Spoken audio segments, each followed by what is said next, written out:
லேசான நம்முடைய உபத்திரவம் மிகவும் அதிகமான நித்திய கன மகிமை உண்டாக்க போகிற நாட்கள் வருகிறது. அம்மா, அக்கா, தங்கச்சி, உங்களை பார்த்து சொல்ற, காணப்படுகிறவைகள் அனித்தியம், காணாதவைகளோ நித்தியம். ரெண்டு காரியங்களை தான் இன்றைக்கு நான் சொல்ல விரும்புகிறேன். ஒன்று, இந்த உலகத்தை நம்ம பார்க்கிறோம். இந்த உலகத்தை பார்க்கிறதெல்லாம் என்ன தெரியுமா?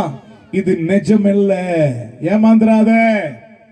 இந்த உலகத்தை பார்த்து ஏமாந்துராத, இது நிஜம் அல்ல, இது மாயை.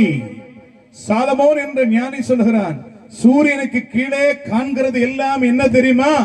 மாயை, மாயை, எல்லாம் மாயை, நிஜமானது ஒன்றும் இல்லை. இதை நம்பி ஏமாந்துராத.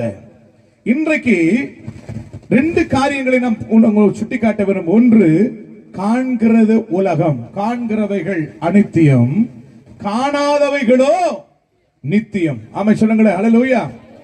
இப்ப நம்ம லைவா பாக்குறது எதை நம்ம பார்த்து கொண்டிருக்கிறோம்னா, இந்த உலகத்தை தான் பார்த்துக்கிட்டு இருக்கோம். இது நமக்கு என்ன தெரியுது தெரியுமா?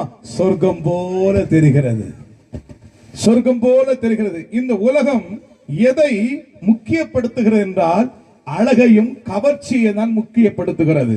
சரிங்க, இந்த உலகம் எதை நோக்கி ஓடுது? சொல்லுங்க, எதை நோக்கி பாருங்க. ஒரு பொருள் வாங்குறேன்னா எதை பார்க்குது? அது அழகா இருக்கிறதா? அது அழகு தானே பார்க்குது. எங்க போனாலும் உலகம் எதை பார்க்கிறது? அழகை தான் பார்க்கிறது.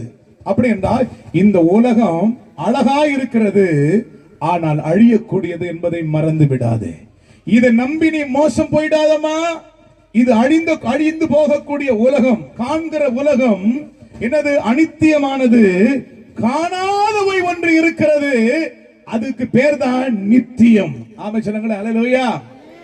நீங்க இந்த இன்னைக்கு உலகம் எதை பார்த்து வேகமாய் ஓடுகிறது? கவர்ச்சியையும் அழகையும் பார்த்து தான் இந்த உலகம் ஓடுகிறது. ஹல்லேலூயா சொல்லுவோமா? கர்த்தருடைய பரிசுத்த நாமத்திற்கு மகிமை உண்டாகட்டும். ஹல்லேலூயா. வேதத்தில் வாசிக்கும் பொழுது முதலில் எதனால சோதனை வந்தது நம்ம தெரியுமா? அழகினால் தான் சோதனையே வந்தது. முதல்ல பரலோகத்துல எது சோதனை வந்ததுன்னா, அழகினால் சோதனை வந்தது. 3 பிரதான தூதர்களை தேவன் சிருஷ்டித்தார். காபிரியேல், லூசிபர், மிகாவேல், 3 பிரதான தூதர்களை தேவன் சிருஷ்டித்தார். அதிலே விசேஷித்தமாய் சிருஷ்டிக்கப்பட்டவன் தான் லூசிபர். அவன் அழகுள்ளவனாய் இருந்தான். என வேதம் சொல்கிறது, எஸ்பி, இந்திரநீலம், கோமேதகம், மரகதம், சகல விதமான ரத்தினங்களினாலும் பொன்னினாலும் அலங்கரிக்கப்பட்டவனாக இருந்தான். அவனுடைய வேலை என்னன்னா, கடவுளை, பரிசுத்தமான தேவனை ஆராதனை செய்வதற்காக அபிஷேகம் பண்ணப்பட்டவன். அவனுக்கு வந்த சோதனை தெரியுமா? அழகினால் தான் சோதனை வந்தது. எசேக்கியேல் 28ஆம் அதிகாரம் 17வது வசனத்தை ஒரு வாசியுங்கள். எசேக்கியேல் 28:17. சீக்கிரமா வாசிங்களம்மா. உன் அழகினால் உன் இருதயம் மேட்டிமையாயிற்று. உன் அழகினால் உன் இருதயம் மேட்டிமையாயிற்று. அந்த மேட்டிமையினால் என்ன சொல்றான் தெரியுமா? நான் வானத்துக்கு ஏறுவேன், உன்னதமானவருக்கு மேலாக என் சிங்காசனத்தை ஸ்தாபிப்பேன், உன்னதமானவருக்கு ஒப்பாவேன் என்று படைத்த தெய்வருக்கு சமமாக எண்ணினான். எதனாலே? தன் அழகினாலே மேன்மைப்படுத்தினான்.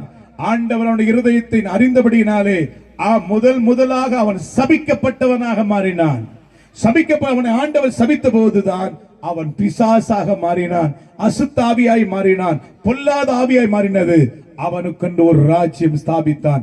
அதுதான் பேயின் ராஜ்யம், இருளின் ராஜ்யம். அல்லேலூயா சொல்லுங்களேன். முதல் விழுந்து போனவன் எதனால் விழுந்து போனான் தெரியுமா? அழகு.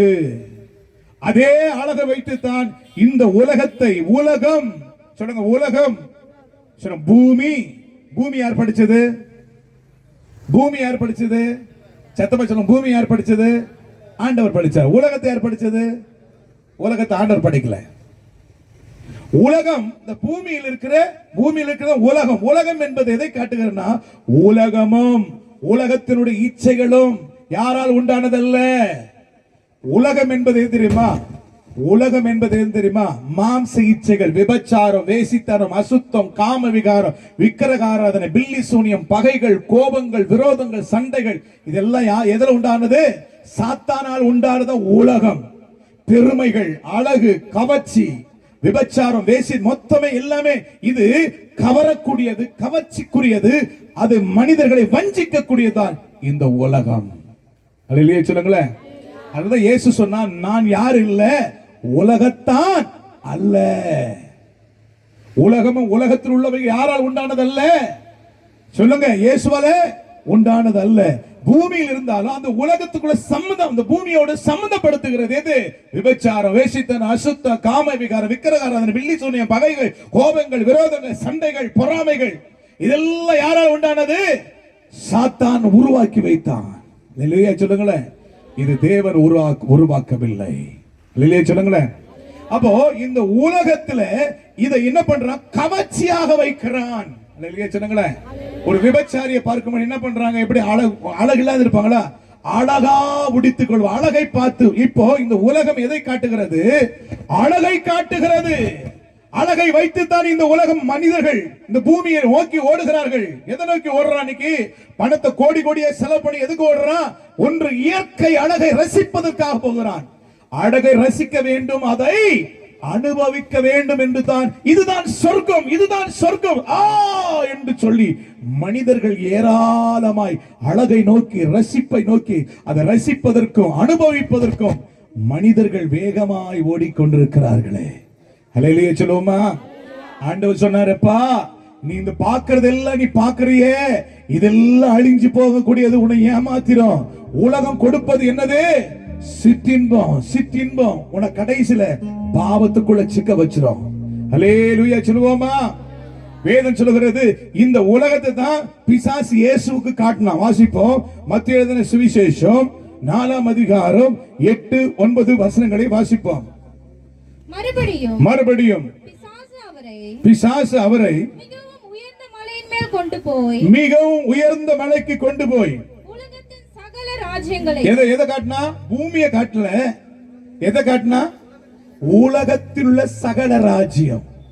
அவருடைய ராஜ்யத்தை காட்டினா. அதுல என்ன இருக்குது? பெருமை இருக்கிறது, அழகு இருக்கிறது, கவர்ச்சி இருக்கிறது, விபச்சாரம் இருக்கிறது, வேசித்தனம் இருக்குது, பெருமை இருக்குது, எல்லாமே இருக்கிறது. உலகத்தின் சகல ராஜ்யங்களையும் அவைகளுடைய மகிமையையும் அவருக்கு காண்பித்து, நீ சாஷ்டாங்கமாய் விழுந்து என்னை பணிந்து கொண்டாய், இவைகள் எல்லாம் நான் உனக்கு தர. எதை தரன்றான் பிசாசு? இந்த உலகத்தின் அழகெல்லாம் காட்டுறான், மேன்மையெல்லாம் காட்டுறான், பெருமையை காட்டுறான், அந்தஸ்தை காட்டுறான், பணத்தை காட்டுறான், செல்வத்தை காட்டுறான், அதை காட்டுறான், எல்லாத்தையும் காட்டுற சொல்றான். இயேசு மயங்கினாரா? அவருக்கு தெரியும், டேய் டூப்ளிகேட்ட காட்டுற. ஹல்லேலூயா. நீ காட்டுறத நீ டூப்ளிகேட், நீ காட்டுறதும் டூப்ளிகேட். ஹல்லேலூயா சொல்லுங்களேன். ஹல்லேலூயா. படைச்சவருக்கே என்ன பண்றான்? அல்வா கொடுத்து பாரு. கொடுக்க முடியுமா? அதுக்கு இயேசு என்ன சொல்றாரு? அப்பொழுது இயேசு, அப்பாலே போ சாத்தானே, உன் தேவனாகிய கர்த்தர் ஒருவருக்கு நீ ஆராதனை செய்வாயாக, பணிந்து கொள்வாயாக என்று சொல்லி. ஆமா சொல்லுங்களேன். அப்ப இன்னைக்கு வாலிபர் எதை நோக்கி ஓடுறான்? வாலிப பிள்ளை எதை நோக்கி ஓடுறான்? ஏதோ ஒன்று கவர்ச்சியை நோக்கி, கவரக்கூடியதுதான். அப்ப இந்த உலகம் கவர்ச்சியான உலகம். லிசன், இந்த உலகம் என்னது? கவர்ச்சி. எங்கும் கவர்ச்சி. அதனால மக்கள் என்ன பண்றாங்க? இந்த கவர்ச்சியை எதோவாய் பார்க்கிறார்கள்? சொர்க்கமாக பார்க்கிறார்கள், இன்பமாய் பார்க்கிறார்கள். அல்லேலூயா சொல்லுவோமா? கர்த்தருடைய பரிசுத்த நாமத்திற்கு மகிமை உண்டாகட்டும். அல்லேலூயா சொல்லுங்களேன். அப்போ ஒன்று, இந்த உலகத்தை மக்கள் எதை நோக்கி ஓடுகிறார்கள்? அழகையும் கவர்ச்சியையும் நோக்கி ஓடுகிறார்கள். அதை நோக்கி தான் ஓடுறாங்க.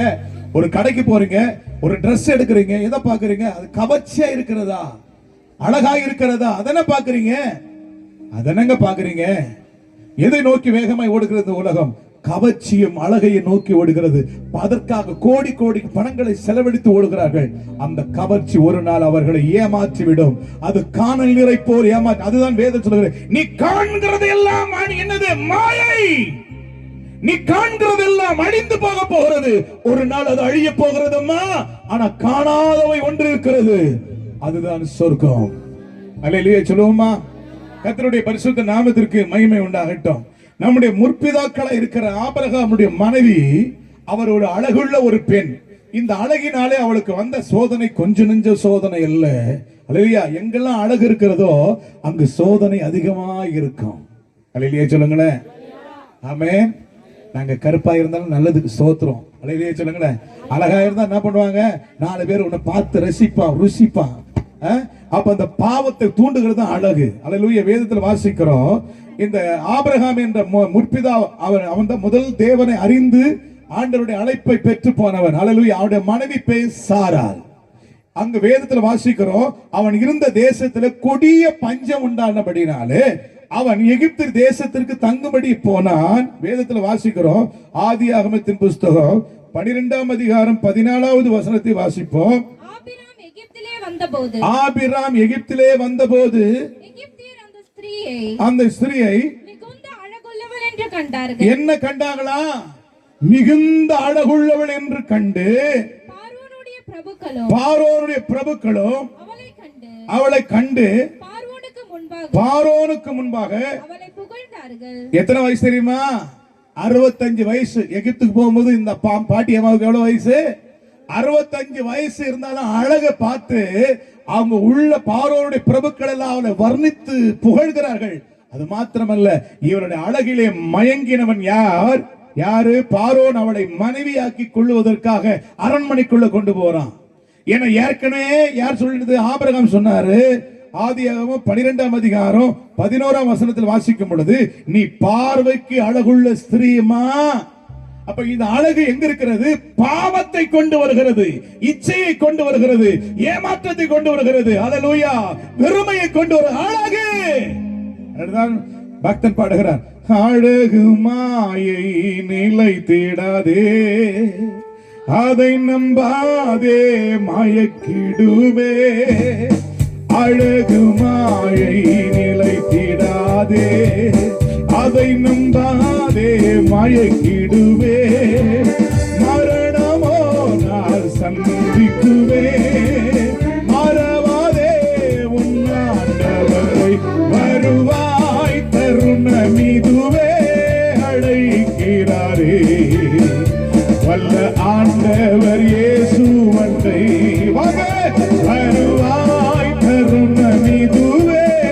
அழைக்கிறாரே வல்ல ஆண்டவர் இயேசு வந்தை. அழகு மாயை நிலைத்திடாதே, அதை நம்பாதே மயக்கிடுவே. மரணமோ நான் சந்திக்குவே, மறவாதே உன்னாண்டவரை வருவாய் தருணமிதுவே. அழைக்கிறாரே வல்ல ஆண்டவர் இயேசு வந்தை. அல்லேலூயா. வேதம் சொல்லுகிறது, 15வது வசனத்தை வாசிக்கும் பொழுது, வாசிமா ஆதியாகமம் 12:15 வாசித்தவங்க எங்க காணோம்? பார்வோனுடைய பிரபுக்களும் அவளை கண்டு பார்வோனுக்கு முன்பாக அவளை புகழ்ந்தார்கள். எத்தனை வயசு? 65 வயசு பாட்டி. அல்லேலூயா. ஆனாலும் கர்த்தர் உடல் என்ன பண்ணாரு? தீர்க்கதரிசி மனைவியா இருந்தனால அவ மேல கைய வைக்க விடல. அல்லேலூயா சொல்லுங்களேன். அடுத்த ஒரு சோதனை வருது.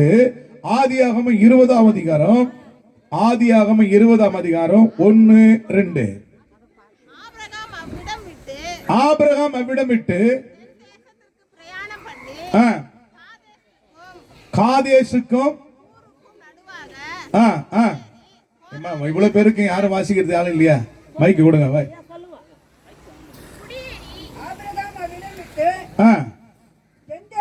பிரயாணம் பண்ணி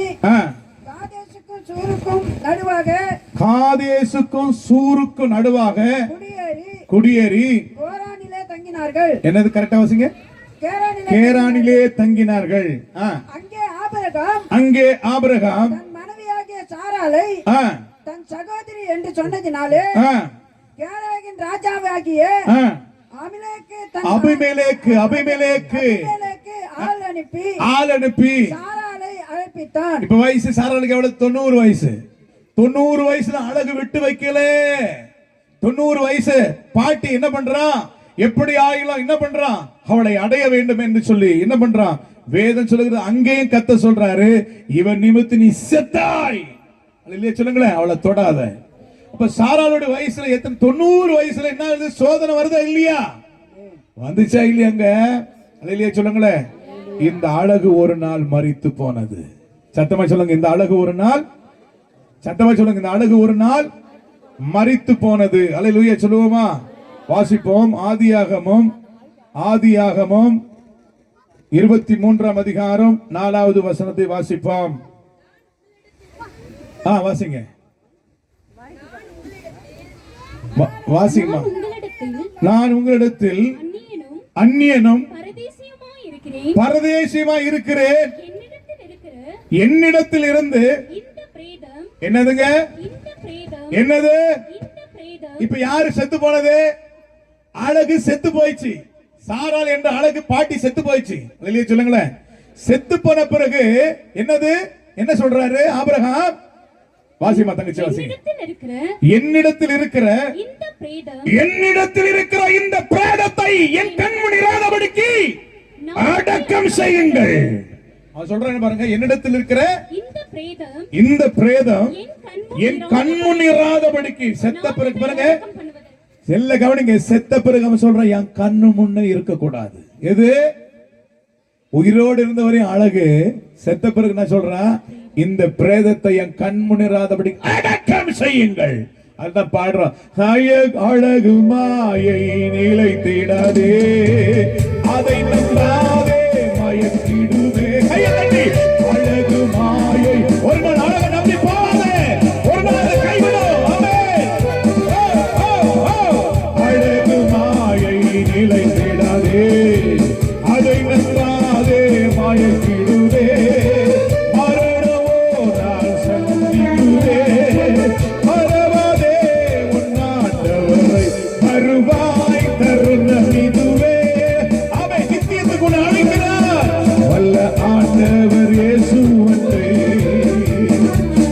வருவாய் தருணமிதுவே அழைக்கிறாரே.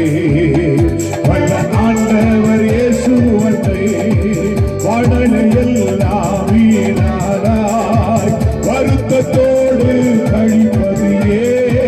வாடலையெல்லாம் வீணாராய் வருத்தத்தோடு கழிப்பதியே.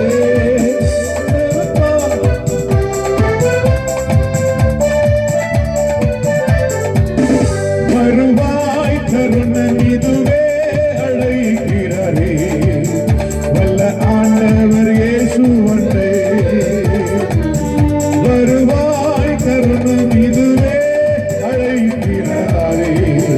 வல்ல ஆண்டவர் இயேசு வந்தே, வாழலை எல்லாம் வீணாராய் வருத்தத்தோடு கழிப்பதியே. வந்தவர் பாதம் சரணடைந்தார், வருவாய் தருண். கரங்களை தட்டி போல கலவலமா கரங்களை எல்லாம் அடித்தியோ.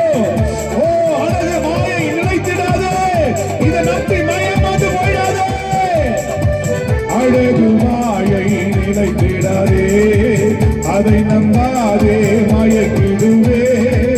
மரணமோ நான் சந்திக்குவே, மறவாதே உன்னாண்டவரை. வருவாய் தருணமிதுவே அழைக்கிறாரே. வல்ல ஆண்டவர் இயேசு வந்தே. காண்கிற உலகம் அனித்தியம், அழிஞ்சிடும். இந்த அழகு ஒரு நாள் மரித்து போய்விட்டது. இந்த அழகு மரித்த பிறகு ஆபிரகாம் சொல்றாரு, இந்த பிரேதத்தை என் கண்முன் இராதபடிக்கு அடக்கம் செய்யுங்கள். அழகு ஒரு நாள் மரித்துவிடும். நீ காண்கிற அழகு, நீ ரசிக்கிற அழகு, அனுபவிக்கிற அழகு ஒரு நாள் உன்னை ஏமாற்றிவிடும். அதெல்லாம் வேதம் சொல்லுது, நீ காண்கிறதெல்லாம் அனித்தியம்பா, இதை நம்பி ஏமாந்துறாத. காணாதவைகள் ஒன்று இருக்கிறது, அதுதான் நித்தியம். ஆமே சொல்லுங்களேன். யாக்கோபு 1:1 கூட வாசிப்போமா? யாக்கோபு 1:1. யாக்கோபு 1ஆம் அதிகாரம் 1வது வசனத்தை சீக்கிரமாய் வாசிங்க. யாக்கோபு 1:1. தேவனுக்கும் கர்த்தராகிய இயேசு கிறிஸ்துவுக்கும். யாக்கோபு 1:11 வாசிங்கம்மா. 1:11. சூரியன் கடும் வெயிலுடன் உதித்து சூரியன் கடும் வெயிலுடன் உதித்து புல்லை உலர்த்தும் போது புல்லை உலர்த்தும் போது அதன் பூ உதிர்த்து அது பூ உதிர்ந்து அதன் அழகான வடிவு அழிந்து அதனுடைய அழகான வடிவு அழிந்து போம். இதாங்க உலகம். அழகான வடிவெல்லாம் ஒரு நாள் அழிஞ்சு போக போகுது. இந்த உலகத்தை நம்பி ஏமாந்துறாது. இன்னைக்கு மனுஷன் எதை நம்புறான் தெரியுமா? இந்த உலகம் தான் வாழ்க்கை. அதனால கோடி கோடியா பணத்தை சேர்க்கிறான், லாரி லாரியா பணத்தை சேர்க்கிறான். அல்லேலூயா. ஆஸ்தியே கட்டுறான். கோடிக்கு எவனை ஏமாத்த முடியுமோ, யாரெல்லாம் ஏமாத்த முடியுமோ ஏமாத்தி ஏமாத்தி ஏமாத்தி எதுக்கு தெரியுமா? இந்த அழகை ரசிக்க வேண்டும், அனுபவிக்க வேண்டும், இந்த சொர்க்கத்தை அனுபவிக்க வேண்டும் என்று சொல்லி மனுஷன் படுற பிரயாசங்கிறது கொஞ்ச நஞ்சம் இல்லப்பா. அல்லேலூயா சொல்லுவோமா? அல்லேலூயா. இப்படிதான் ஒருத்தன் வேதத்துல சாலமோன் என்ற ஒரு ஞானி ஒருத்தர் இருந்தார். அவர் சொன்னாரு பாருங்க, ஒரு பட்டியல சொல்றாரு. வாசிப்போமா? வாசிப்ப. கர்த்தருடைய பரிசுத்த நாமத்திற்கு மகிமை உண்டாகட்டும். அவன் கிட்டத்தட்ட 1000 மனைவிகளை திருமணம் செஞ்சான். எத்தனை பெண்ணை திருமணம் செஞ்சானா? இருக்குன்னு ஆசை இருக்கணுங்க, ஆனா இவ்வளவு ஆசை இருக்க கூடாது. எத்தனை பெண்ணை திருமணம் செஞ்சானா? 1000 மனைவி. அது சும்மா வந்தது போனதெல்லாம் கட்டலாம, செலக்ட் பண்ணி கட்டினால. ஒவ்வொரு தேசத்துல எந்தெந்த தேசத்துல அழகான பெண்கள் இருக்கிறார்களோ வேதத்தில் வாசிக்கிறோம். 1 ராஜாக்களின் புஸ்தகம் 11ஆம் அதிகாரம் 1வது வசனத்தை வாசிப்போம். சீக்கிரம் நேரம் இல்லை. 1 ராஜாக்களின் புஸ்தகம் 11ஆம் அதிகாரம் 1வது வசனம். ராஜாவாகிய சாலமோன் நல்ல கிட்ட வந்துருமா. இப்படி தங்கச்சி இப்படி வாங்க. மைக் அங்க இருக்குது, இங்க கிட்ட வந்து இப்படி வந்து பாயில வந்து உட்காரு. லெலிய வச்ச ராஜாவாகிய சாலமோன். எடுத்த பக்கத்தில் வாசிங்க. பார்வோனுடைய குமாரத்திகளை நேசித்ததும் அல்லாமல் மோவாபியரும் அம்மோனியரும் என்னது ஏதோமியரும் என்னது ஓகே ஓகே ஐயா, கொஞ்சம் லைட் கொஞ்சம் கம்மியா தான் இருக்குது. ஆமா, அதனால பாவம் ஐயா நல்லா படிக்கிறாங்க. குட், படிமா. இப்ப படிமா, நீ படிமா. ராஜாவாகிய சாலமோன் பார்வோனுடைய குமாரத்திகளை நேசித்ததும் அல்லாமல் மோவாபியரும் அம்மோனியரும்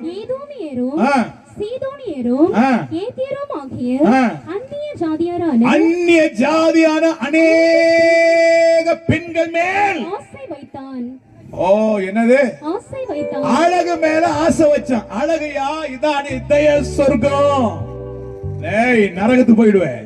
இத பாத்துட்டே தான் நரகத்துக்கு போயிடுவேன். நரகத்துக்கு போயிட்டு தான் இது அனித்தியம், அழிவை கொண்டு வரதுதான் இது. நல்ல கவனிக்க. 1000 பொண்ணை கல்யாணம் பண்ணான். கல்யாணம் பண்ணிட்டு அவன் புலம்புறான் பாத்தீங்களா? பிரசங்கி 2ஆம் அதிகாரம் 4லிருந்து 11ஆம் வசனம் வரை தெளிவா வாசி தங்கச்சி. பிரசங்கி 2ஆம் அதிகாரம் 4ஆம் வசனத்து 11ஆம் வசனம் வரை வாசிங்க. சீக்கிரம். நான் பெரிய வேலைகளை செய்தேன், எனக்காக வீடுகளை கட்டினேன், திராட்சை தோட்டங்களை நாட்டினேன், எனக்காக தோட்டங்களையும் சிங்கார வனங்களையும். மைக்ல கொஞ்சம் வாசியமா, நல்லா இருக்கு, யாரும் மக்கள் பங்கு கேட்கட்டும்.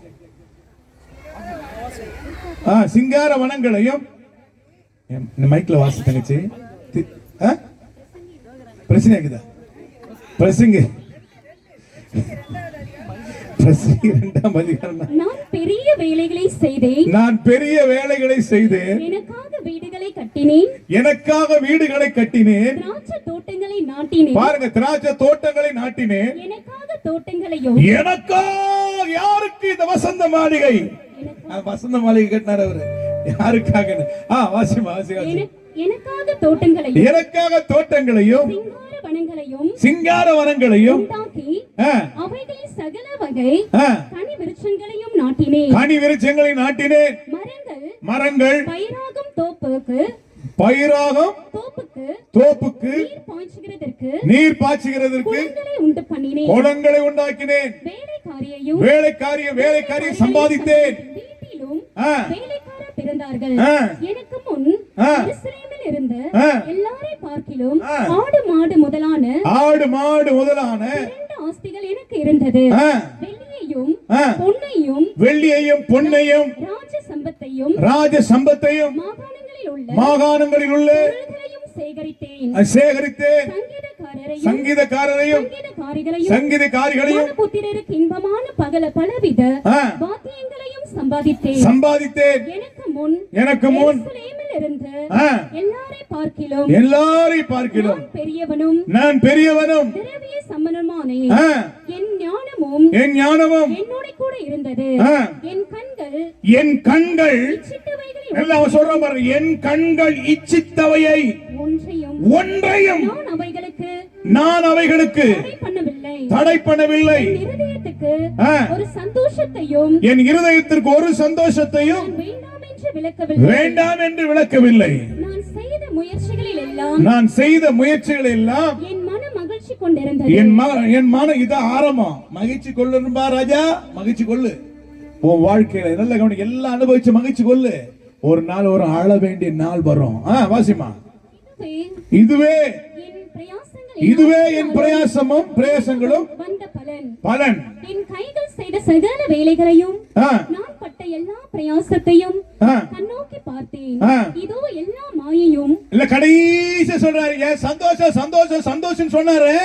கடைசி சொல்ற இந்த சாலமன் ஞானி சொல்றான், வாசிமா, எல்லா மாயையும் எல்லாம் என்னது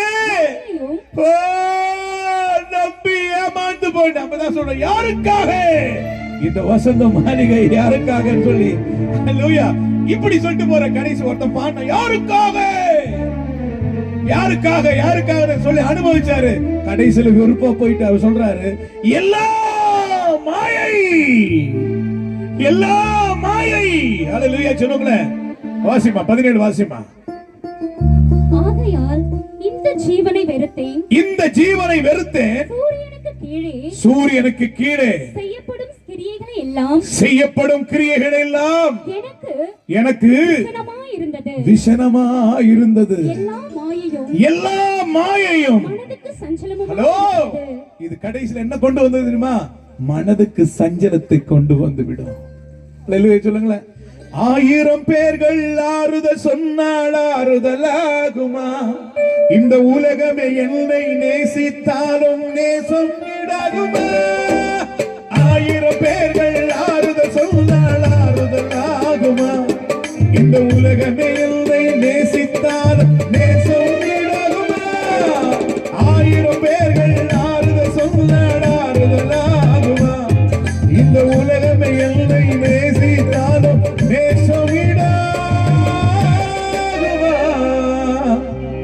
உம்மை போல நேசிக்க யாருண்டு உலகில்? உம்மை போல நேசிக்க யாருண்டு உலகில்? ஆமென். கடைசி இந்த சாலமன் சொல்றாரு, எல்லா மாய 1000 மனைவி கட்டின, ஆனா என் வாழ்க்கையில சஞ்சல கொண்டு வந்து கடைசியில அவன் செத்து போகும்போது எப்படி செத்து போன தெரியுமா?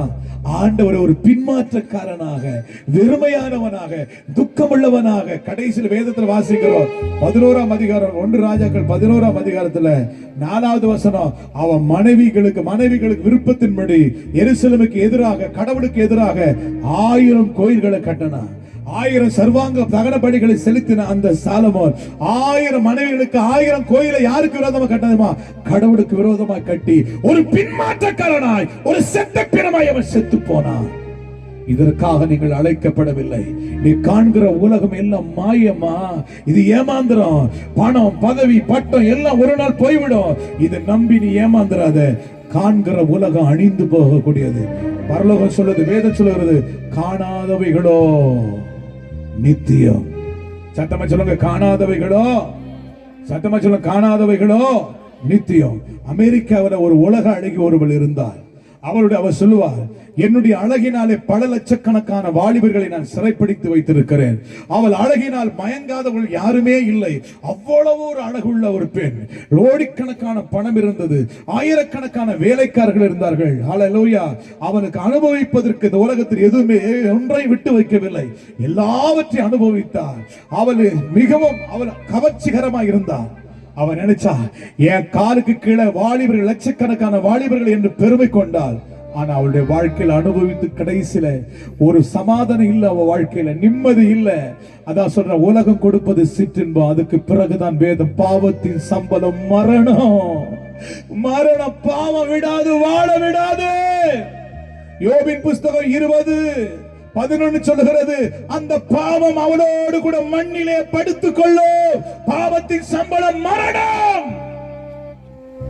கடைசியில் அவளை சமாதானம் இல்லை. அவள் எவ்வளவு பணம் இருந்தது, வேலைக்காரர்கள் இருந்தார்கள், கோடி கோடியாய் செல்வத்தில் மிதந்திருந்தவள், சமாதானம் இல்லை. பாவம் செய்கிறவனுக்கு நிம்மதி கிடையாதுங்க. பாவம் செய்கிறவனுக்கு, பாவம் செய்கிறவன் செத்து போவான். சமாதானத்தை யாரால கொடுக்க முடியாது? பாவம் ஒரு மனிதனை வாழ வைக்காது. கடைசியில் அவள் ஒரு கடிதத்தை எழுதினார். இந்த உலகத்துக்கு நான் கவர்ச்சிகளை காட்டினேன், என் அழகினால் மயக்கப்பட்ட லட்சக்கணக்கான வாலிபர்கள், ஆனால் என் வாழ்க்கையில சமாதானம் இல்லை, என் வாழ்க்கையை நிம்மதி இல்லாத காரணத்தினாலே என் வாழ்க்கை நான் முடித்துக் கொள்கிறேன் என்று ஒரு கடிதத்தை எழுதினான். என் சாவுக்கு காரணம் யாரும் இல்லை, சமாதானம் இல்லாத காரணத்தினால் நான் தற்கொலை பண்ணி என் வாழ்க்கையை முடிக்கிறேன் என்று 11வது மாடியிலிருந்து கீழே விழுந்து தற்கொலை பண்ணி முடித்து விட்டார். இதுதான் அழகு மாயை நிலைத்திடாதே, அதை நம்பாதே மயக்கிடுமே. அழகு மாயை நிலைத்திடாதே, அதை நம்பாதே மயக்கிடுமே. மரணமோ நாள் சந்திக்குமே, மறவாதே உன்னாண்டவரை வருவாய், தருணமிதுவே அழைக்கிறாரே. வல்ல ஆண்டவர் இயேசு வந்தை. இயேசு இதை காட்டுவதற்காக வரவில்லை. பிசாசு இந்த உலகத்தை காட்டுகிறான், இச்சைகளை காட்டுகிறான், அழகை காட்டுகிறான், பணத்தை காட்டுகிறான், செல்வத்தை காட்டுகிறான். வா இதை பாரு, அதை பாரு என்று சொல்லி கடைசியில் அவனை பாதாளத்தில் தள்ளி விடுகிறான். வேதத்துல வாசிக்கிறோம், ரெண்டு நபர்களை குறித்து வாசிக்கிறோம். ஒரு ஐஸ்வர்யவான ஒருத்தன் இருந்தான். அவன் ரத்தாம்பர உடைய அணிந்து அவன் சுகபோக பிரியனா இருந்தான். விபச்சார, வேசித்தன், அசுத்தம் ஒன்றையும் விட்டு வைக்கவில்லை. அவன் நல்ல சுகபோகமா வாழ்ந்தான். அவன் வீட்டு வாசல்ல ஒரு பிச்சைக்காரன் இருந்த லாசரு என்ற ஒரு பிச்சைக்காரன், அவன் மேஜைக்கு கீழே அந்த மேஜையில, எஜமான மேஜையில விழுகிற துணிக்கைகள் எல்லாம் பொறுக்கி சாப்பிட்டு இருந்தான். ஆனா அவன் இந்த உலகத்து மேல நம்பிக்கை வைக்கல, பரலோகத்து மேல நம்பிக்கை வச்சிருந்தான். அல்லேலூயா சொல்லுவோமா? இந்த ஐஸ்வர்யவான் பணத்து மேல, செல்வையே எனக்கு என்ன பணங்குது, நான் கையை தட்டனா 100 பேர் வருவான், நான் கையை அசைத்தனா அத்தனை பேர் வருவான் போவான்னு சொல்ல உலகத்து மேல நம்பிக்கை வச்சிருந்தான். ஒரு நாள் 2 பேருமே செத்து போயிட்டாங்க, 2 பேருமே செத்துட்டாங்க. ஆனால் வேதம் சொல்லுது, லாசரு செத்த உடனே தேவ தூதர்கள் வந்து அவனை கொண்டு போய் ஆபிரகாமின் மடியிலே போய் விட்டுட்டாங்க. அவன் போய் அவனை ஆபிரகாம் மடியில விட்ட போது அவருக்கு ஐஸ்வர்யம், மகிமை பார்க்கிறான், ஒரு சந்தோஷம். வேதம் சொல்லுகிறது, கர்த்தருக்கு நேர்மையாய் நடந்தவர்கள் சமாதானத்துக்குள் பிரவேசித்து அல்லேலூயா தங்கள் படுக்கையிலே இளைப்பாறுவார்கள் என்று ஏசாயா 57:1 சொல்லுகிறது. அவன் இளைப்பாரி கொண்டிருக்கிறான். ஆனா இந்த ஐஸ்வர்யவன் அடக்கம் வந்தாங்க, கோடீஸ்வரர்லாம் வந்தாங்க, கோடீஸ்வரன் அமைச்சர் வந்தாரு, அவர் வந்தார், இவர் வந்தார், எல்லாம் வந்து பார்த்துட்டு போறாங்க. பெரிய பெரிய மாலை போடுறாங்க, பேண்ட் வாதியம், அந்த வாதியம், அப்போ ஒரே அடக்க ஆராதனை பயங்கரமா நடக்குது. அல்லேலூயா. நீ 1000 லிட்டர் பாலை ஊத்தினாலும் ஒண்ணும் செய்ய முடியாது. அல்லேலூயா சொல்லுவோமா? அவர் செத்த உடனே எங்க வந்துட்டார் தெரியுமா? பாதாளத்துக்கு வந்துட்டார். நம்ம நினைக்கிறோம், நல்ல கவனிங்க, நம்ம செத்த பிறகு எல்லாம் முடிஞ்சு போயிடுச்சு, 16வது நாள் பாலை ஊத்தி அப்படி 16 கூட்டா அவர் சொர்க்கத்துக்கு போயிடுவாரு. நம்பாத, போக முடியாது. சொர்க்கத்துக்கு போறனா ஒரே வழி இயேசு தான். இல்லையே சொல்லுங்களேன். இவன் இப்ப பாதாளத்துல இருக்கிறான். இங்க எப்படி பூமியில இருந்தா எப்படி உருவங்குதோ அதே உருவம் தான் பாதாளத்துல இருக்குது. கண் இருக்கிறது, வாய் இருக்குது, நாக்கு இருக்குது, உணர்வு இருக்குது, உணர்ச்சி இருக்குது. யார பாக்குற? இப்போ ஆபிரகாமின் மடியில இளைப்பாரி கொண்டிருக்கிற லாசருவை பாக்குறேன். என் வீட்டு வாசல்ல இருந்த என் துணிக்கைகளை விழுகிற துணிக்கைகளை சாப்பிட்டு இருந்த லாசரு எப்படி இருக்கிறேன்? இப்போ மகிமையின் மேல, மகிமையின் பிரசனத்திலே அவன் இளைப்பாரி கொண்டிருக்கிறான். அவன் கண்ணெடுத்து பாக்குறான். என்ன சொல்றது தெரியுமா? இந்த ஐஸ்வர்யன் சொல்றான், என் தகப்பனாக ஆபிரகாமே, my father Abraham, Abraham my father Abraham. தெரியுது ஆபிரகாம், ஆபிரகாம் தெரியுதா இல்லையா? அவன் சொல்றான், என் தகப்பனாகிய ஆபிரகாமே. அதோ மடியில படுத்து கொண்டிருக்கிற லாசரு அவன் விரல்ல தண்ணிய தொட்டு, அவன் விரல்ல தண்ணிய தொட்டு என் நாக்க கொஞ்சம் குளிர பண்றதுக்கு ப்ளீஸ். அவன் கேட்கறது ஒரு கிளாஸ் தண்ணீர் கேட்கலங்க, ஒரு கிளாஸ் தண்ணீர் கேட்கல. லாசருடைய விரலை தொட்டு என் நாக்க கொஞ்சம் குளிர பண்ண, இந்த அக்கினி ஜுவாலையில என்ன தாங்க முடியல. யாருடைய உதவி தேவைப்படுது? யாருடைய உதவி தேவைப்படுது? வீட்டுல பிச்சைக்காரனா இருந்த நல்ல யாரையும் அற்பமா எண்ணாத, யாரையும் அற்பமா எண்ணாத. அந்த பிச்சைக்காரன் இப்ப எங்க இருக்கிறான் தெரியுமா? சொர்க்கத்தின் ஆமைச்சல பரதேசில் இருக்கிறான். யாருடைய உதவி கேட்கிறான்? ஐஸ்வர்யா லாசருடைய உதவி. ஒரு சொட்டு தண்ணி, ஒரு அந்த கையை விரல்ல ஒரு சொட்டு தண்ணீரை நினைச்சு என் நாக்க கொஞ்சம் குளிர பண்ண சொல்லுங்க. இந்த அக்னி ஜுவாலை எனக்கு தாங்க முடியல, என்னால வேதனை தாங்க முடியல. அதுக்கு ஆபிரகாம் சொல்றாரு, அங்குக்கு இங்குக்கு எங்களை வர முடியாதப்பா, அந்த செக்ஷன் வேற இந்த செக்ஷன் வேற. அல்லேலூயா சொல்லுங்களேன், அல்லேலூயா சொல்லுங்களேன். அப்ப பாருங்க, ஆத்தும பாரமே அப்பதான் வருது ஆபிரகாமுக்கு. ஆபிரகாம் சொல்றான், ஐயா இப்படி ஒரு நரகம் இருக்குது, பாதாளம் இருக்கு, எனக்கு தெரியாது.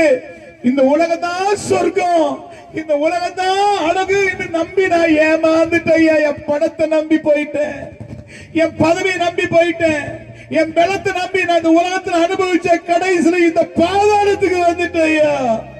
எனக்கு 5 சகோதரர் இருக்கிறாங்க ஐயா, 5 சகோதரர் இருக்கிறாங்க. தயவு செய்து இந்த இடத்துக்கு வர வேண்டாம். ஆத்ம பாரு எங்க வருது பாரு. தயவு செய்து இந்த இடத்துக்கு வர வேண்டாம். லாசரு உயிரோடு எழுப்பி அங்க போய் சொல்லுங்க, நரகம் ஒண்ணு இருக்கிறது, சொர்க்கம் ஒண்ணு இருக்கிறது என்பது தயவு செய்து சொல்லுங்க. அதுக்கு ஆபிரகாம் சொல்றாரு, இந்த பூமியில சொல்றதுக்கு நம்ம பாஸ்டர் பேர் பால் பிரசாத் இருக்கிறாரு, லூக்கா சேகர் இருக்கிறாரு, ஹல்லேலூயா. நாம சொல்லுங்க, நம்ம ஜேசுதாஸ் இருக்கிறாரு, ஹல்லேலூயா. நம்ம தம்பி இருக்கிறாங்க, ஹல்லேலூயா. இந்த வருஷத்தோரங்க எங்களெல்லாம் எங்க மோசையை போல தீர்க்கதரிசியா வச்சிருக்கிறார். எது விசுவாசிகள் நீங்க இருக்கீங்க, இயேசுவை பத்தி சொல்றவங்க, ஹல்லேலூயா. இவங்கெல்லாம் கேட்டு வரலனா பரலோகத்துக்கு வர முடியும். சுவிசேஷம் அறிவிப்பதற்காக எங்களை எல்லாம் அபிஷேகம் பண்ணி வச்சிருக்கிறாரு. இல்லையே சொல்லுவோமா? அல்லேலூயா சொல்லுங்களேன். நல்ல கவனிங்க, இந்த பாதாளத்துக்கு போயிட்டாருல, அதோட வர முடியாது அவரால். அப்ப எங்க போ வேதம் சொல்லுகிறது, இந்த பாதாளத்துல அக்னி ஜுவாலை இருக்குதான். பாதாளத்துல பாம்புகள் இருக்கும், தேள்கள் இருக்கும், கொடிய மிருகங்கள் இருக்கும், அசுத்தாவிகள், லட்சக்கணக்கான கோடிக்கணக்கான அசுத்தாவிகள் வேதனைப்படுத்திக் கொண்டு இருக்கும். ஒரு நாள் இந்த பாதாளமோ மரணம் எங்க தள்ளப்படுமா? வெளிப்படுத்தின விசேஷம் 20ஆம் அதிகாரம், வெளிப்படுத்தின விசேஷம் 20ஆம் அதிகாரம் 13-14 வாசிப்போமா? வெளிப்படுத்தின விசேஷம் 13-14. Revelation chapter 20 verse. சமுத்திரம் தண்ணீர் உள்ளவர்களை மரித்தோரை ஒப்புவித்தது. மரணமும் பாதாளமும் நியாய தீர்ப்பு வரும் பொழுதும் எது தள்ளப்படுமா? மரணமும் பாதாளமும் அக்னி கடலிலே தள்ளப்படும். இது 2ஆம் மரணம். அம்மா ஐயா, நம்ம நினைக்கிறோம் செத்துட்டா எல்லாம் முடிஞ்சு போச்சு, அப்படிதான் நினைக்கிறாங்க. ஒரு தம்பி நேத்து எனக்கு போன் பண்ணி சொன்னா, ஐயா கடன் பிரச்சனை ஐயா. எவ்வளவுப்பா கடன்? 3 லட்சம் கடன் ஐயா. எவ்வளவுப்பா சம்பளம் வாங்குற? ஒரு நாளுக்கு 800 ரூபாய் ஹோட்டல்ல வேலை செஞ்சு வாங்குற ஐயா. சரிப்பா, நீ நல்ல ஜோம் பண்ணு. அந்த கடனை இல்லையா, ஒரே ஒரு சவர நகை வாங்கிட்டேன், அந்த 1 சவர நகை கொடுக்க முடியல. அந்த சகோதரி வந்து ரொம்ப தொல்லை பண்றாங்க, அதனால நான் தற்கொலை பண்ணி செத்துலான்னு இருக்கிறேன். 1 சவர நகைக்காக சாவர நினைக்கிறேன். நான் சொன்னேன், செத்துட்டா நரகத்துக்கு போயிடுவப்பா. நான் சொல்றேன், மீட்பை கொடுக்க இயேசுவால் மாத்திர முடியும். எந்த பிரச்சனைக்கு தீர்வு இயேசு உனக்கு கொடுக்க முடியும். அவரை நம்பு. அல்லேலூயா சொல்லுங்களேன். இன்னைக்கு நிறைய பேர் நினைக்கிறாங்க, செத்துட்டா எல்லாம் முடிஞ்சு போச்சு. ஏய், செத்த பிறகுதான் உனக்கு ஒரு வாழ்க்கை இருக்குது. அந்த வாழ்க்கை தான் நிரந்தரம், நிரந்தரமான வாழ்க்கை. ஒன்னு சொர்க்கம் இல்லை என்ற நரகம். சாகிறவனுடைய சாவை தேவன் விரும்புகிறது இல்லை. நல்ல கவனிச்சு பாருங்க, ஒரு மனிதன் செத்த பிறகு அவன் சந்திக்க வேண்டியது நித்தியங்க. இல்லையா சொல்லுங்களேன். இதுக்குத்தான் இந்த சபை இருக்குது, இதுக்குதான் சுவிசேஷம். எதுக்கு தெரியுமா? எதுக்கு இயேசுவை ஏற்றுக்கொண்டு நீ பரலோகத்துக்கு போகணும், நீ சொர்க்கத்துக்கு போகணும். ஆமா சொல்லுங்களேன். அப்ப மனுஷனுடைய வாழ்க்கை இந்த உலகத்தோடு முடிந்து போகிற ஒரு வாழ்க்கை கால. இந்த இன்மைக்கான வாழ்க்கையை நம்பி ஏமாந்துறாது. காணாதவை ஒன்று இருக்கிறது, அவைகள் தான் நித்தியம். அல்லேலூயா, ஆமை சொல்லுங்களேன். இப்போ அவன் பாதாளத்துல வேதனைப்படுறான். கடவுளுடைய நியாய தீர்ப்பு நாள் ஒன்று இருக்கிறது. இந்த பாதாளமோ மரணமோ எங்க தள்ளப்படுமா? அக்னி கடலிலே தள்ளப்படுமா? இது 2வது மரணம். சிந்திச்சு பாருங்கம்மா. ஒரு மனுஷன் கைய காலை கட்டி எரிகிற சூளையில போட்டா 5 நிமிஷத்துல எரிஞ்சு சாம்பலாகி அவன் என்ன சாம்பல் ஆயிடுவான். ஆனா நரகத்துல அப்படி இல்லை, எரிந்து கொண்டே இருக்கணும். எத்தனை நாட்கள்? 1 வருஷம், 2 வருஷம், 10 வருஷம், 100 வருஷம், 1000 வருஷம், 10,000 வருஷம், 20,000 வருஷம், லட்சம் வருஷம், கோடி வருஷம். ஐயோ, எவர்லாஸ், அதுக்கு முடிவே கிடையாது. அந்த முடிவில்லாத நரகத்துக்கு ஒரு மனிதனும் போகக்கூடாது என்பதற்காகத்தான் விண்ணுலகை விட்டு மண்ணுலகை வந்து இயேசு உனக்காக எனக்காக சிலுவை எடுத்துக்கொண்டு உன்னுடைய பாவத்திற்காக என்னுடைய பாவத்திற்காக சிலுவையில் அறையப்பட்டார். ஒரு மனிதனும் கெட்டு நரகத்துக்கு போகக்கூடாது என்பதற்காக தான். மனம் திரும்புங்கள், பரலோக ராஜ்யம் சமீபமாய் இருக்கிறதே.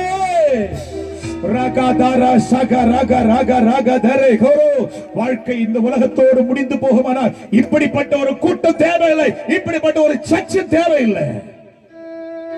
மரணத்துக்கு பிறகு நமக்கு ஒரு வாழ்க்கை இருக்கிறது, அது நிரந்தரமான வாழ்க்கை. ஒன்று சொர்க்கம் இல்லை என்ற நரகம்.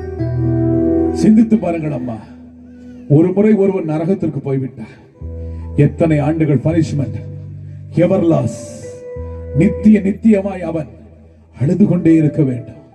அங்கு பசி ஓயாது, அங்கு கண்ணீர் ஓயாது, அங்கு துக்கம் ஓயாது, அங்கு இளைப்பாறுது இல்லை.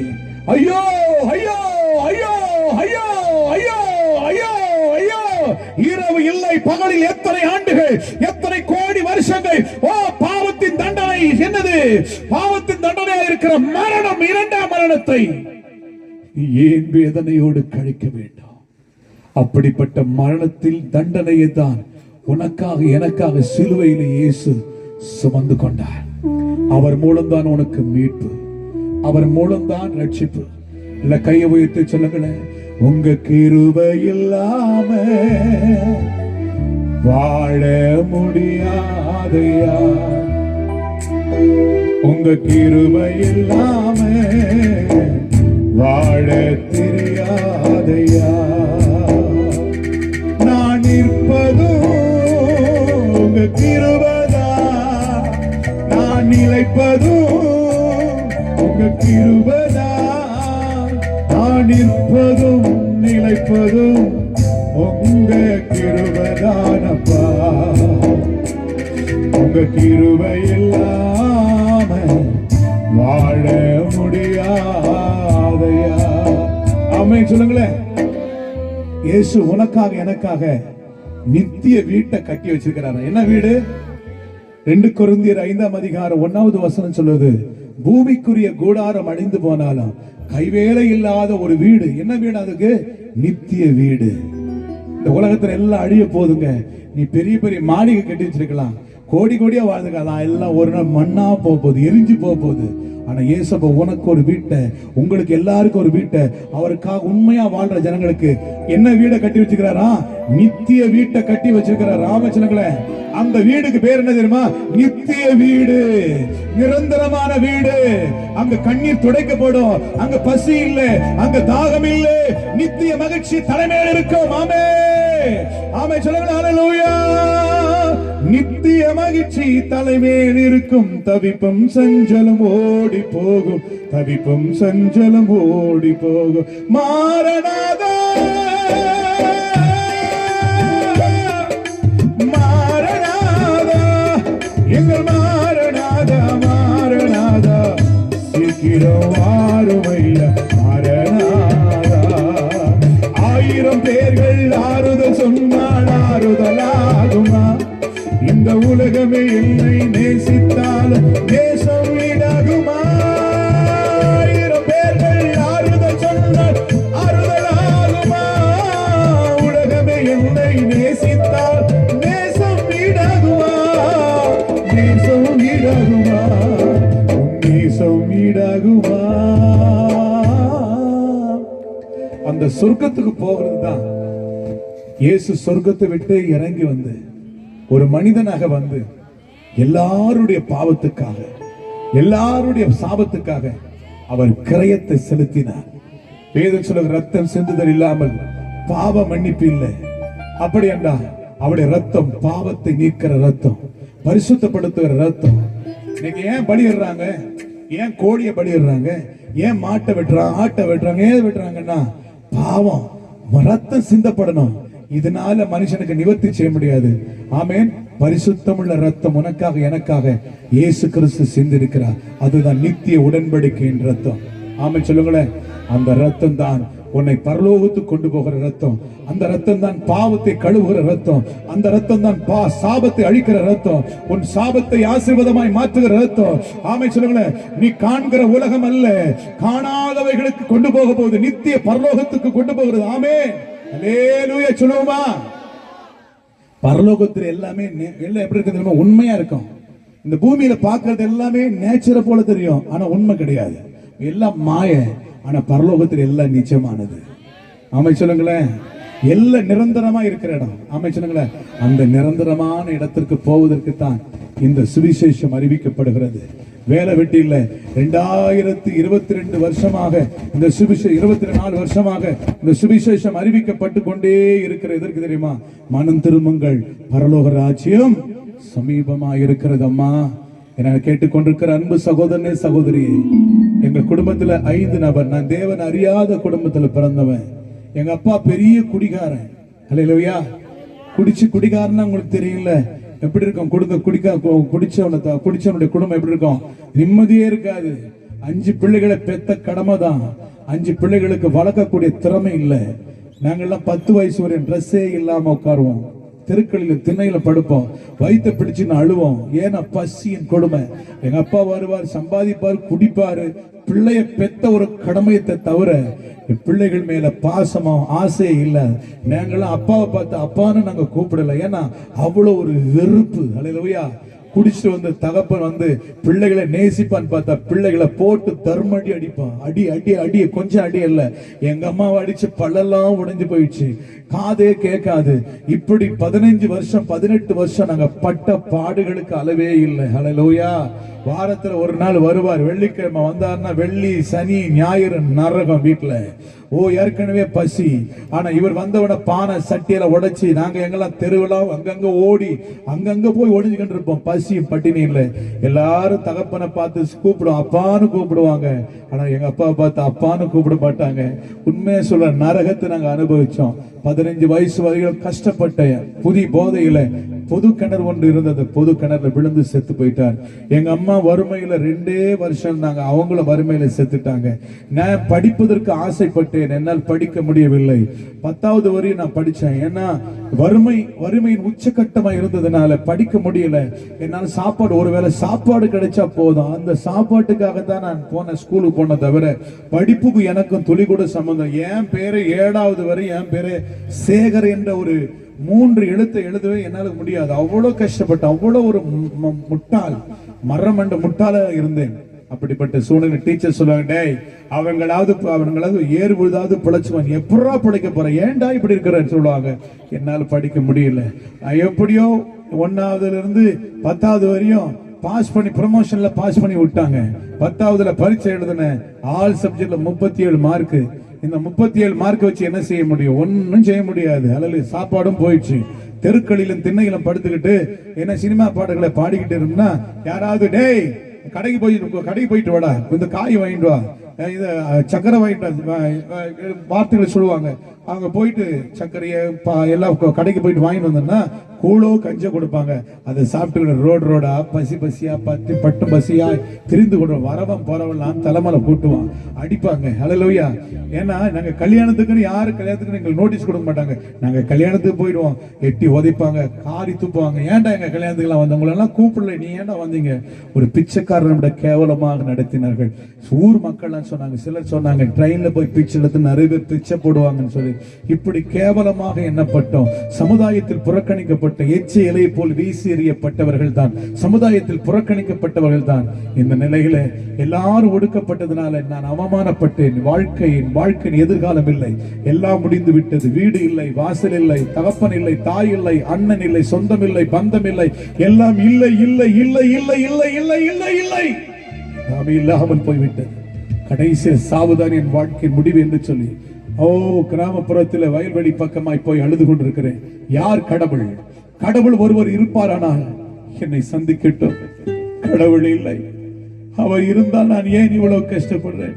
உண்மையான கடவுள் யாரா இருக்கீங்களா? நான் ட்ரெயின்ல விழுந்து சாக போறேன், காப்பாத்துங்கன்னு சொன்னேன். ஆனால் உண்மையான கடவுள் ஒருத்தர் இருக்கிறார், மனுஷனுடைய சத்தத்தை கேட்கிற உண்மையான ஒரு கடவுள். அவர்தான் நான் சொல்லுகிறேன் என் ஆண்டவராகிய இயேசு கிறிஸ்து. என் சத்தத்தை அவர் கேட்டார். அல்லேலூயா. கூப்பிடுகிற காக்கை குஞ்சுகளுடைய சத்தத்தை கேட்கிறவர். இந்த எளியவனுடைய சத்தத்தை தேவன் கேட்டு ஒரு ஆடு மேய்க்கிற சகோதரன் மூலமா இயேசுவை அறிவிக்கும்படியா சுவிசேஷத்தின் வாசனை, சுவிசேஷத்தின் வெளிச்சம் என் மேல் பட்டது. என் வாழ்க்கையில் இருந்த இருள் விலகி நம்பிக்கை என் வாசல் உருவானது. அல்லேலூயா சொல்லுங்களேன். இயேசுவை என் வாழ்க்கையில சொந்த ரட்சகராக ஏற்றுக்கொண்டேன். அல்லேலூயா. அவர் மேல் பக்தி உள்ளவனாய் மாறினேன். அவரை நேசித்தேன். என் நம்பிக்கை நிச்சயமாய் எனக்கு ஒரு வாழ்க்கை இருக்கிறது, என்னுடைய காலம் ஒளிமயமான காலம் வந்திருக்கிறது என்று சொல்லி நம்பிக்கையோடு இருந்தேன். பல பாடுகள் வந்தது, பல அவமானங்கள் வந்தது. ஆனால் என் இயேசுவை எதை விட்டாலும் என் இயேசுவை விடாமல் உறுதியாய் பற்றி பிடித்துக் கொண்டேன். அல்லேலூயா. என் வாழ்க்கையில எல்லாரும் உதவாதவன் என்று உலகம் தள்ளினது. உதவாதவன் என்று தள்ளியதே உலகம், தள்ளியதே உலகம். உதவாதவன் என்று தள்ளியதே உலகம், என்னை தள்ளாதவர் என் இயேசு, என்னை தள்ளாதவர் என் இயேசு. ஆண்டவரை பற்றி பிடித்துக் கொண்டேன். என் உணவை விட அவரை அதிகமாக நேசித்தேன். ஆண்டவர் என்னை பார்த்து சொன்னார், மகனே, என்னுடைய ஊழியத்துக்கென்று நான் தெரிந்து கொண்டேன், நீ வருவாயா என்று கேட்டார். நான் சொன்ன, நான் படிப்பறிவில்லாதவன், சமுதாயத்தில் புறக்கணிக்கப்பட்டவன், நான் பலவீனமானவன், நான் எச்சேலை போல வீசெறியப்பட்டவன், யாரும் என்னை ஏற்றுக்கொள்ள மாட்டார்கள். ஆண்டவர் சொன்னார், ஞானிகளை வெட்கப்படுத்தும்படி உலகத்தில் உள்ள பைத்தியங்களை தெரிந்து கொண்டேன், பலவான்களை அபத்தமாக்கும்படி பலவீனர்களை தெரிந்து கொண்டேன் சொன்னார். ஹல்லேலூயா. ஆண்டவர் பலவீனமான என்னை தெரிந்து கொண்டார். ஆண்டவர் சொன்னார், நீ வருவாய் என்றால் இந்த உலகத்தின் கடைமனை மட்டும் உன்னை நான் பயன்படுத்துவேன், ராஜாக்களுக்கு மத்தியிலும் பிரபுக்களுக்கு மத்தியில் உன்னை கொண்டு போய் நிறுத்துவேன் சொன்னார். ஆண்டவருடைய ஊழியத்துக்கு அழைப்பை பெற்று நான் போனேன். பாடுகள் வந்தது, அவமானங்கள் வந்தது, நிந்தைகள் வந்தது. பிளாட்பாரம், சர்ச்சி வாசல்கள், மரத்தடியில் தான் தங்கி இருப்பேன். இரவை பார்த்து பல்லுவேன், ஏன் இரவு வருகிறது, பகலை பார்த்து சொல்லுவேன். ஆனா என்னுடைய பொழுதுபோக்கு கடவுளை துதித்து பாடிக்கொண்டிருப்பேன். நம்பிக்கை இழந்து போகவில்லை, ஆண்டவர் மேல் இருந்த விசுவாசம் குறைந்து போகவில்லை. ஆண்டவர் நிச்சயம் என் எதிர்காலத்தை உயர்த்துவார் என்று சொன்ன நம்பிக்கையோடு இருந்தேன். காலங்கள் உருண்டோடினது. ஹல்லேலூயா சொல்லுங்களேன். ஆனா நம்பிக்கையை கர்த்தர் ஒரு நாளும் மற்று போகவில்லை. ஹல்லேலூயா. கர்த்தரை நம்புகிறவர்கள் செழிப்பார்கள். ஹல்லேலூயா சொல்லுங்களேன். ஒரு நாள் வந்தது, கர்த்தர் அவருடைய கரத்தில் எடுத்து என்னை தூக்கி எடுத்தார். ஆமென் சொல்லுங்களேன். ஹல்லேலூயா. தூக்கி எடுத்து ஆண்டவர் இன்றைக்கு உலகம் முழுவதிலும் கர்த்தர் பயன்படுத்தி கொண்டிருக்கிறார். இந்த பாடல்கள் மூலம் பல கோடிக்கணக்கான மக்கள் ஆசீர்வதிக்கப்பட்டிருக்கிறார்கள். உலக நாடுகளில் இன்னைக்கு உலக நாடுகள், எல்லா நாடுகளிலும் என்ன கூப்பிடுறாங்க. ஒரு மாசம் 2 மாசம் வந்துருங்க, எங்கேயுமே போக முடியல. ஹல்லேலூயா சொல்லுவோமா? உண்மை சொல்றேன், ஏறாத பிளைட்டே கிடையாது. ஹல்லேலூயா. இன்னைக்கு எத்தனை பேர் பிளைட் டிக்கெட் போட்டு, பிரதர் ஒரு டைம் அது எங்களுக்கு ஒரு வாய்ப்பு கொடுங்க, முடியல. அவ்வளவு வேகமா இன்னைக்கு தேசம் முழுவதும் கர்த்தர் பயன்படுத்தி கொண்டிருக்கிறார். என் வாழ்க்கையை கர்த்தர் உயர்த்தினார். என் வாழ்க்கையில பல சாட்சிகள் இருக்கிற, சொல்ல நேரம் இல்லை. ஹல்லேலூயா. அவ்வளவு பாதைகளை நான் சந்தித்தேன். ஆனா இயேசு என்னை கைவிடவில்லை. இன்னைக்கு லட்சக்கணக்கான மக்களுக்கு, கோடிக்கணக்கான மக்களுக்கு மகிழ்ச்சியும் சந்தோஷத்தை நம்முடைய ஊழியத்தின் மூலம் ஆசீர்வதிக்கப்பட்டு கொண்டிருக்கிறார்கள். இயேசு எவரையும் தள்ளி விடுகிறவர் அல்ல. ஓ பாழாய் கிடந்த லூக்கா சேகர், ஒன்றுக்கு உதவாத குப்பையில கிடந்த எச்சையலை போல வீசி எறியப்பட்டவனை எனக்கு ஒரு வாழ்வை கொடுத்து இன்னைக்கு லட்சங்களுக்கு, கோடிகளுக்கு ஆசீர்வாதமாய் வைத்திருக்கிற தெய்வம் உங்களையும் மாற்றுவார், உங்க சூழ்நிலையை மாற்றுவார். அவர் ஒரு நாள் உங்களை கைவிட மாட்டார். ஆமென் சொல்லுங்கள். ஹல்லேலூயா. 1000 பேர்கள் ஆறுதல் சொன்னால் ஆறுதலாகுமா? இந்த உலகமே என்னை நேசித்தாலும் தேசம் வீடாகுமா? தேசம் வீடாகுமா? தேசம் வீடாகுமா? 1000 பேர்கள் ஆறுதல் சொன்னால் ஆறுதலாகுமா? இந்த உலகமே என்னை நேசித்தாலும் தேசம் வீடாகுமா? உம்மை போல நேசிக்க யாருண்டு உலகில்? உம்மை போல நேசிக்க யாருண்டு உலகில்? என் பேச்சும் நீரே, மூச்சும் நீரே, உயிரோடு கலந்தீரே, உயிரோடு கலந்தீரே. என் உயிரோடு கலந்தீரே.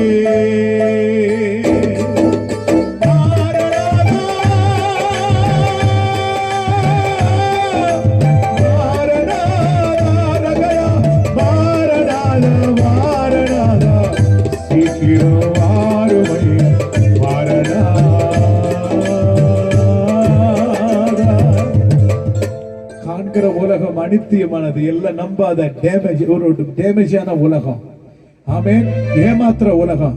ஆனா உனக்காக எனக்காக ஆண்டவர் சொர்க்கத்தை உருவாக்கி வைத்திருக்கிறார். காண்கிறது அனித்தியம், காணாதவைகள் நித்தியமான அந்த இடத்திற்கு நாம் நிரந்தரமாய் போய் தங்க போகிறோம், நிரந்தரமாய் வாழ போகிறோம். நம்ம எல்லாமே இந்த உலகத்தை விட்டு போக தான் போறோம். 60 வருஷம் 70 வருஷம் தான் இந்த உலகத்தில் இருக்க போறோம். அதுக்கு பிறகு நிரந்தரமான ஒரு இடம் இருக்கிறது, அதுதான் சொர்க்கம். அந்த சொர்க்கத்துக்கு தான் இயேசு சிலுவையில சிந்திக்கிறார். வருத்தப்பட்டு பாரம் சுமக்கிறவர்களே, நீங்கள் எல்லாரும் என்கிட்ட வாங்க, நான் உனக்கு இளைப்பாறுதலை தருவேன். ஆமென். தவிப்பும் சஞ்சலமும் ஓடி போகும். ஆமென் சொல்லுங்களேன். ஆமென். நித்திய மகிழ்ச்சி உங்க தலைமையில இருக்கும். அல்லேலூயா சொல்லுவோமா? ஆமென் சொல்லுவோமா? இன்னைக்கு ஒருவேளை இயேசுவை சொந்த ரட்சகரா ஏற்றுக்கொள்ளாம இருப்பீங்கன்னா, உன் காலம் முடிவதற்குள்ள இயேசுவை ஏற்றுக்கொள்ளம்மா. தாய்மார்களே, வயதான அம்மாமார்களே, இயேசுவை நம்புங்க. சொர்க்கத்துக்கு போகணும். நம்ம வாழ்க்கை நரகத்துக்கு போக கூடாது. நரகம் மனிதனுக்காக உருவாக்கப்பட்டதல்ல, பிசாசுக்கு அவனுடைய தூதனுக்காக உருவாக்கப்பட்டது. ஆனா நரகத்துக்கு கீழ்ப்படியாம போனா சங்கீதம் 9:17 சொல்லுகிற, துன்மார்க்கனும் தேவனை மறக்கிற எல்லா ஜாதிகளும் நரகத்திலே தள்ளப்படுவாங்க. அந்த நரகம் நிரந்தரமானதம்மா, அது போகக்கூடாது. இயேசுவை சொந்த ரட்சகரா ஏற்றுக்கொள்ளுங்க. வேதம் சொல்லுகிறது, கிறிஸ்துவை உடையவன் ஜீவனை உடையவரா இருக்கிறார். கிறிஸ்து இல்லாதவன் ஜீவன் இல்லாதவன் நரகத்துக்கு போவான். நீ நரகத்துக்கு போவதற்காக அல்ல, சொர்க்கத்துக்கு போவதற்காக தான் இந்த கூட்டத்தை அருமையான தேவதாசன் ஏற்படுத்தி இருக்கிறார். இன்னைக்கு உங்க வாழ்க்கையை மனம் திரும்பி இயேசுவின் பக்கமாய் வாங்க. எல்லாரும் எழுந்து நிற்போமா? ஒரு சிறிய ஜெபத்தை உங்களுக்காக செய்து நான் முடிக்க விரும்புகிறேன். ஆமென். ஆண்டவரே, யாரெல்லாம் வேதனையோடு வந்தீங்களோ கையை உயர்த்துங்க. கண்ணீரோடு வந்தீங்களோ, நீங்க கண்ணீரோடு போக கூடாது, வேதனையோடு போக கூடாது. குழந்தை இல்லாதவங்க, அல்லேலூயா, திருமணமாகி குழந்தை இல்லாதவங்க, திருமணம் நடக்கல, வேலை இல்லை, என் வாழ்க்கையில வறுமை, கஷ்டம், பிசாசின் போராட்டம், எந்தெந்த போராட்டத்திற்கு கையை உயர்த்தி சொல்லுங்க. இந்த ராத்திரி வேளையில் ஆண்டவர் உங்களுக்கு அற்புதத்தை செய்வார். வியாதியிலிருந்து, சோர்வையிலிருந்து, போராடாரியே, என் ஜனங்களை விட்டு வெளியேறு, வியாதியை வெளியேறு, சாபமே வெளியேறு. இந்த ஜனங்களை அடிமைப்படுத்தி வைத்திருக்கிற விக்கிரக ஆவியே வெளியேறு இயேசுவின் நாமத்தினால. ரீபா ராகாபா கரங்களை தட்டி இயேசுவின் நாமத்தினால உம்முடைய பிள்ளைகளுக்கு ஜெயத்தை கொடுப்பீரகப்பா. அவங்க சமாதானத்தோடு போகட்டும், மகிழ்ச்சியோடு போகட்டும். ஆமென் ஆமென். ரீபா லகாதா ராகாதா ராபாசகா தரா கராபா. ஒவ்வொருடைய வேதனை எல்லாம் மாற்றும் ஐயா.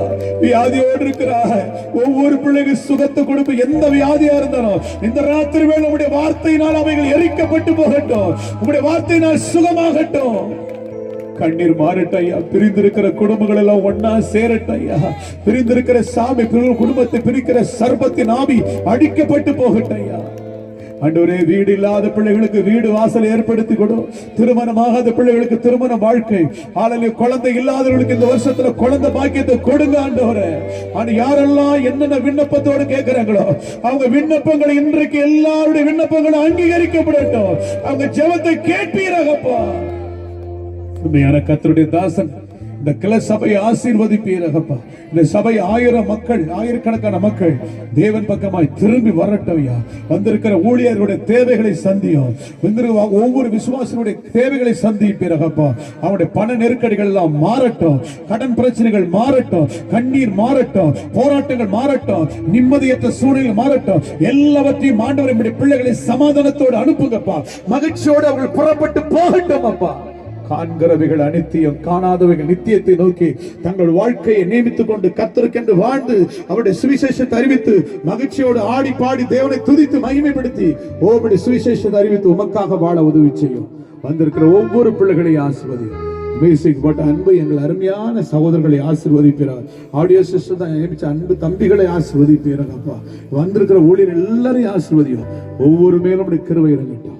இயேசு கிறிஸ்துவின் நாமத்தில் அன்பு போதகரை ஆசீர்வதியும். ஒவ்வொருவரையும் ஆசீர்வதியும், பலப்படுத்தும். இந்த ஆண்டு விழாவை ஆசீர்வாதமாய் மாற்றும். இயேசுவின் நாமத்தில் ஜெபிக்கிறோம் பிதாவே. வாழ்வே நீர்தானையா.